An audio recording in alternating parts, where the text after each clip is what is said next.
పాఠశాలలకు 233 రోజులు పనిదినాలు. ఆంధ్రప్రదేశ్ అకాడమిక్ క్యాలెండర్ను రూపొందించిన ప్రభుత్వం.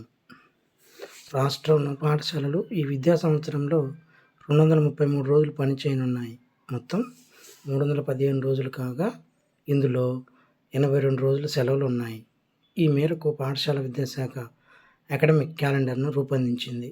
టోఫెల్ తరగతుల నిర్వహణపై ప్రభుత్వం బుధవారం నిర్ణయం వెల్లడించనుంది. దీన్ని కొనసాగించడమా లేదా అనే దానిపై అధికారిక ప్రకటన వెలువడే అవకాశం ఉంది. ప్రాథమిక పాఠశాలలు ఉదయం 9 నుంచి సాయంత్రం 3 గంటల 30 నిమిషాల వరకు, ప్రాథమిక ఉన్నత పాఠశాలలు ఉదయం 9 నుంచి సాయంత్రం 4 గంటల వరకు కొనసాగనున్నాయి. తరగతుల నిర్వహణపై కసరత్తు చేసిన కూటమి ప్రభుత్వం అకాడమిక్ క్యాలెండర్కు తుది రూపు ఇచ్చింది. డేట్ 24/7/2024.